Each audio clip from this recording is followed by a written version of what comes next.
Assalamualaikum warahmatullahi wabarakatuh. Alhamdulillah nahmaduhu wa nasta'inuhu wa nastaghfiruh wa na'udzu billahi min syururi anfusina wa min sayyiati a'malina. May yahdihillahu fala mudilla lahu wa may yudlil fala hadiya lahu.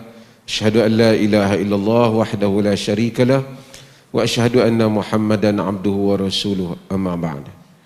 Fadil Ustaz Rafiq selaku pengurusi, Tuan Imam, ada berapa imam sini lah? Dua, satu imam ya. Dia kena hantar seorang lagi larat lah. Tuan Imam, jawatankuasa masjid, semua kepimpinan masjid. Juga kepada timbalan saya Ustaz Tajul Urus. Saya kena sebut timbalan saya ni sebab dia orang Kelantan, dia baru mai.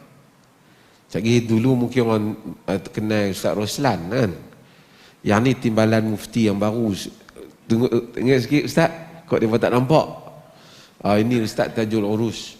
Kalau jumpa dia tu tahulah ni lah timbalan mufti. Kalau ada apa-apa boleh jumpa dia lah juga. Dan ada pegawai-pegawai jawatan mufti lagi. Ni Ustaz Hafiz ada sini. Ramai lagi Ustaz Faisal, Ustaz Zul, macam-macam lagi yang ada di sini. Pertama saya mari ni, saya seronok juga tengok baru ni masjid ni. Depan pun cantik, buat ada seni. Katanya gabungan juga anak tempatan Firda ni dengan orang sini. Mudah-mudahan Allah rahmati masjid yang cantik ni. Kembali kita pada soalan. Pasal masa kita tak banyak, dalam program ni saya suruh moderator tanya soalan yang mana dia dapat, dia kumpulkan, kemudian saya jawab. Sekali dia tanya lagi soalan lain. Boleh macam tu no? Kalau ada baki kita bagi ni. Okey, soalan berhubung dengan jantung apa? Jantung apa? Khinzir. Kalau sebut jantung babi lah. Boleh juga hak tu lah kan. Orang kita bunyi babi kasar sikit, bunyi khinzir macam lembut sikit. Beza bahasa Melayu dengan bahasa Arab. Okey. Pertama, kenapa kita timbul terkejut bila ada jantung khinzir? Sebelum saya nak cerita, sebab khinzir ni bagi kita najis betul ya. Sebab khinzir tak boleh makan, najis. Sebelum tu saya nak tanya, harimau boleh makan tak harimau? Harimau tu boleh makan lah. Kita boleh makan harimau tak? Hukum boleh tak? Boleh tak? Kalau jantung khinzir tak boleh sebab dia najis, jantung harimau boleh? Boleh tak? Haiwan yang tak boleh dimakan juga kan? Lembu pun kalau bubuh, kalau tak sembelih, mati lembu tak sembelih, mati jadi apa? Bangkai tak? Najis juga. Jadi kita mungkin kadang-kadang sebut nama haiwan tu kita jadi terkejut. Tapi kita kena tahu bahawasanya kategori hukum tu dia kadang-kadang tak jauh. Dalam Islam ni ada haiwan yang dua haiwan utama yang dianggap sebagai kotor lah. Yang pertama apa? Anjing. Yang kedua khinzir. Antara anjing dan khinzir dari segi sebutan dalil, yang najis yang sebut lebih jelas, dua-dua jelas, tapi yang lebih tekan ialah anjing. Sebab jilatan dia dianggap sebagai kena basuh sebanyak berapa kali? 7 kali. Kan? Idza walaghal kalbu fi ina'i ahadikum falyaghsilhu sab'a marrat ulahunna biturab, dalam sebagian riwayat ihdahunna biturab. Ada riwayat dia sebut 7, ada sebut 8 dan seumpamanya. Kalau anjing jilat bekas kamu, maka basuhlah dia sebanyak 7 kali, salah satunya dengan air tanah. Anjing jilat dengan asal satunya air tanah. Sebagian riwayat ulahunna, yang awal air tanah. Dalam mazhab Syafi'i, demikian juga dalam mazhab Hambali, dia mesti basuh dengan air tanah. Dalam mazhab Malik, dia kata yang tu pilihan, buat lagi bagus, tak buat pun boleh. Tapi maksudnya anjing kena air tanah, jilatan dia. Babi tidak disebut dengan air tanah. Dari segi dalil dia tak sebut. Habis itu kenapa timbul babi kena basuh dengan air tanah juga? Itu di dalam mazhab Syafi'i dia kias. Dia kias kepada anjing. Dia kata kalau anjing pun 7 kali, babi lagi teruk. Jadi babi pun 7 kali salah satu air tanah. Cuma dari segi dalil dia sebut anjing. Maka mazhab lain dia tak sebut, dia tak masukkan anjing. Mazhab Hanafi, mazhab hatta qaulam mazhab Hambali, mereka tak masukkan anjing. Mereka tak masukkan khinzir. Mereka tak masukkan khinzir untuk 7 kali. Mereka khinzir basuh seperti biasa sehingga hilangkan kesan bau, warna dan rasa. Nak rasa susah lah kan, bau dengan warna je lah kan. Jadi bau dan warna hilang, okey. Al-Imam An-Nawawi rahimahullah, Imam Nawawi mazhab apa? Mazhab Syafi'i. Dia menyebut di dalam Majmu', dia kata dari segi dalil yang kuatnya ialah mazhab yang kata tak perlu khinzir, tak perlu dengan air tanah. Dari segi dalil. Kerana dalil air tanah dengan ni yang 7 kali tu berkaitan dengan anjing. Tak apa, jadi khilaf. Jadi kita tengok dalam negara orang mazhab Syafi'i, mereka basuh 7 kali termasuk air tanah. Yang lain mereka tak, mereka basuh saja. Itu nak kena status binatang dulu. Okey, sekarang binatang ni yang pentingnya kalau jantung khinzir ke, jantung anjing ke, bila macam tu najis tak? Najis. Bila najis nak bubuh di dalam dada kita. Pasal teknologi ni moden ni. Perkembangan sains ni dulu tak ada setara tu. Manusia tidak capai kepada pencapaian tu. Dan kita kena tahu bahawasanya agama ia datang untuk limaslahatil ibad. Agama datang, syariat datang untuk kepentingan hamba. Tuhan tak ada kepentingan.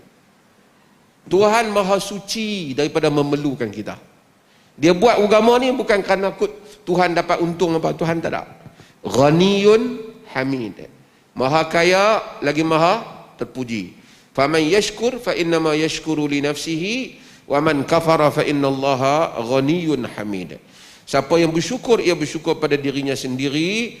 Siapa yang kufur, Allah ghaniyun hamid. Maha kaya lagi maha terpuji.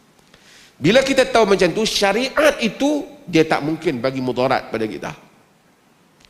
Dia limaslahatil ibad, untuk kebaikan hamba.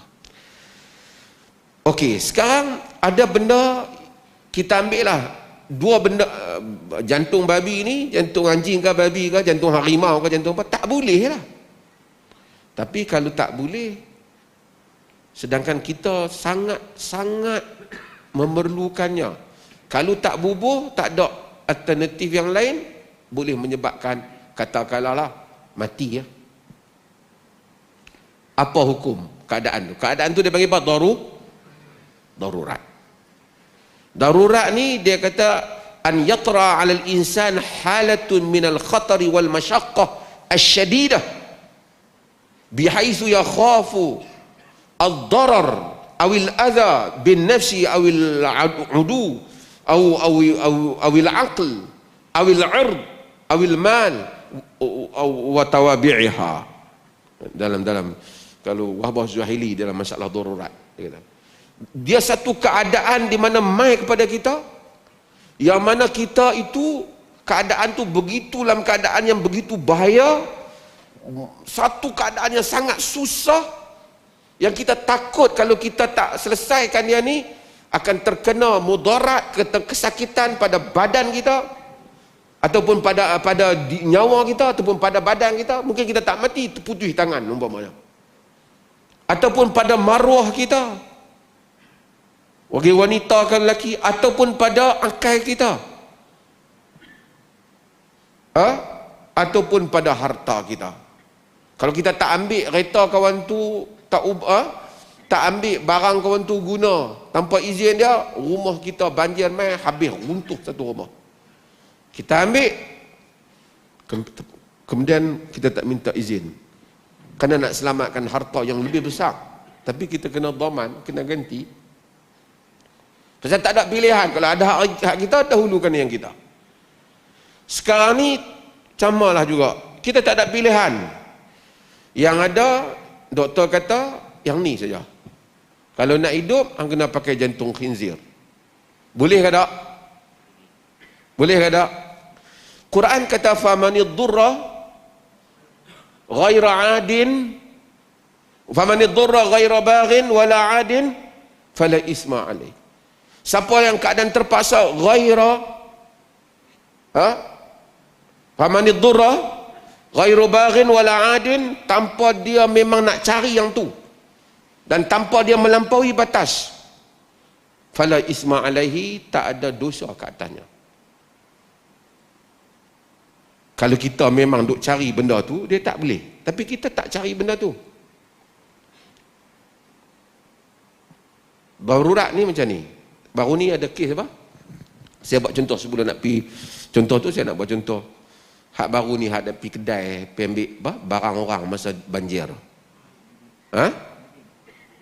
Kan? Boleh tak buat macam tu?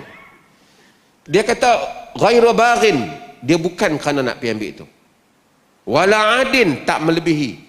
Kalau dia perlu ayak dengan nasi yang nak makan, pergi ambil dengan macam-macam roti lah, mentega lah, apa, melampau. Tak boleh, haram. Dia hanya ambil untuk selamatkan nyawa. Dan dia ghairu baghin, bukan cari hal tu. Misalnya orang selalu buat contoh dulu kan, kalau kita masuk hutan, tak ada makanan, ada khinzir siap, boleh makan ke tak? Contoh tu tak boleh. Sebab apa? Dalam hutan ni buah ada, kan?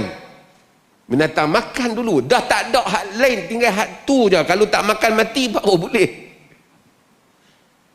Kalau yang nu ada, yang ni ada, tapi nampak khinzir ni macam kilat elok, tak boleh lah. Dia mesti tidak ada pilihan melainkan yang itu dulu. Kalau ada benda lain lagi, tak boleh. Okay. Yang kedua ialah ad-daruratu tuqaddar biqadariha. Darurat itu ghairu baghin wala adin, tak boleh melebihi. Perlu makan setakat 2 suap, 5 suap, bolehlah untuk hidup lah. Tapi alang-alang boleh makan khinzir hari ni, buat masak tomeh, cicah ayam asam, gulai rebung, dia try semua, makan sampai sandak. Boleh tak? Tak boleh. Dia tahu hari ni boleh, darurat. Dia makan dengan kadar menyelamatkan nyawa. Faham tak? Tu darurat. Jadi darurat ni saya nak faham, orang kita orang kampung ni, macam tu maksud darurat. Okey. Kalau macam tu kita boleh. Darurat ni bukan mesti bab makan. Kebanyakan kitab disebut bab makan, tapi ada darurat bab nyawa.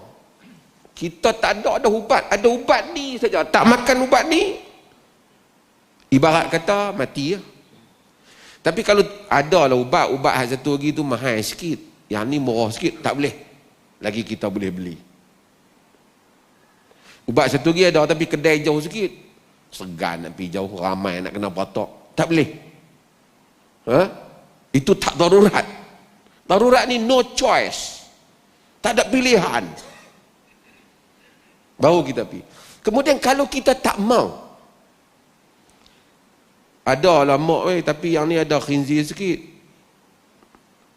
aku tak mau.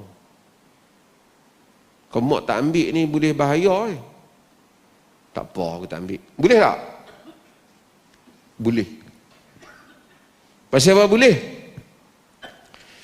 Ulama khilaf tentang berubat ni. Berubat, kalau orang tu tak pergi berubat, ni saya selalu tak pergi berubat sampai dia sakit juga, dosa ataupun tak? Kita sakit kepala, Sakit pala. Nak kita kata, mak jom nak pergi klinik. Tak apa, aku tahan. Tapi berdenyut, sakit. Jom lah, mayang boleh, semua boleh. Sakit. Berdosa tak pergi klinik? Ha? Tuan-tuan, dosa tak? Ha? Saya pasal tuan-tuan pernah buat kan? Dia pada majoriti para ulama tak berdosa kerana pilihan. Di dalam hadis yang diriwayatkan oleh Imam Muslim, Atha bin Abi Rabah, dia bagi tahu Ibnu Abbas tunjuk kat dia, urika imra'atan min ahlil jannah. Aku tunjuk pada engkau satu wanita daripada ahli syurga. Mau? Dia kata dia tunjuk.